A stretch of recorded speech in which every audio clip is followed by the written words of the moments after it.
These World War One heroes from the Dearne area.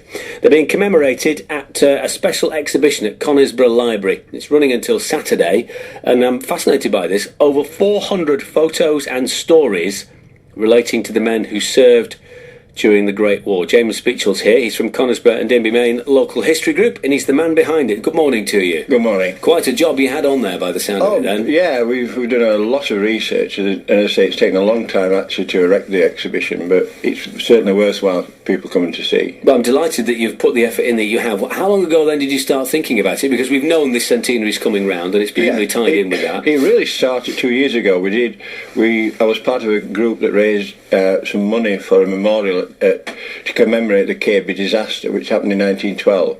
And then you started thinking, well, in 1912, 91 people died. 2 years later, everybody in the area were asked to go and fight for the country in foreign fields, which they'd never been to before. And some 2,100 people from Conisbrough and Denby went and fought abroad. Of those, 340, which is almost 1 in 7, didn't come back.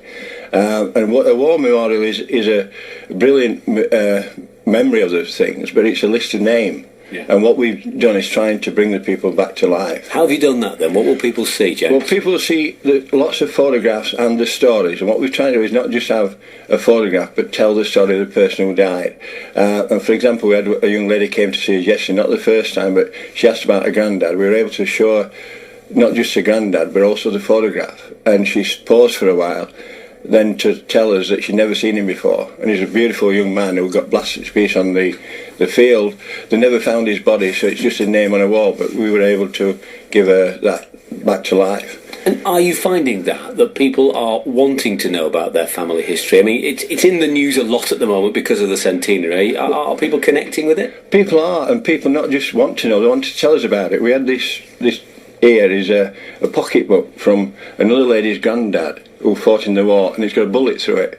And she told us this story yesterday, that saved his life, and that's the family story. That's something out of a film, isn't it? And she was so full of enthusiasm to tell. You can see these things. We've got other items on there. One of the famous people from there was a guy called Calvert, and he won the VC. Now, he won the VC by attacking 2 machine guns with 7 Germans behind them, and he bayoneted 3 of them and shot the other 4 single-handed. And we've got a diorama depicting that of model soldiers, etc. But again, you can visualise how can you kill 7 people or attack with machine guns and rifles, etc.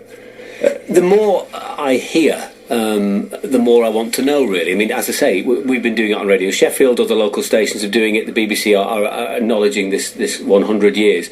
I find it fascinating, but equally, I still find the statistics, 1 in 7 didn't come home, and I find that really quite disturbing, but people are learning more and finding out more than they perhaps knew before, aren't they? Well, these are real people, real stories. We're not dealing with fiction, we're dealing with people who are just, they maybe worked down the pit, or they maybe worked at a local thing, and they went to fight for the country. That's the important thing. They were told, we're at war with Germany, please come. And we've even got the posters which show the asking for people to go and fight for the country, and what they wanted the women to do that were left behind as well. Your local history group has done obviously a lot on this. Is it unusual for a local history group to do it? I mean, there are lots of enthusiasts who do these kind of exhibitions. But yours is a group, isn't it? We think we're unique, or we think this exhibition is unique, should I say. We have a website which is the Conisbrough and Denby Main Local History website, and on there we've got 3,400 pages and 1,400 photographs. Good Lord. Of history of Conisbrough and Denby on the last 200 years, and that's easily accessible on the internet, and lots of these stories are shown on it too. All right, and if people want to go and see it, it's on at the library, isn't it? It's on the library all week, from Monday through Saturday next week, so please come along, it's well worth a visit. I appreciate your time this morning, James. Thanks very much indeed for coming in. James Beechel from Conisbrough and Denby Main Local History Group. It's the Great War Week exhibition, Conisbrough Library, on until the 22nd of March. And if you'd like to find out a little bit more, as I am doing during this period of acknowledgement, go to bbc.co.uk/WW1.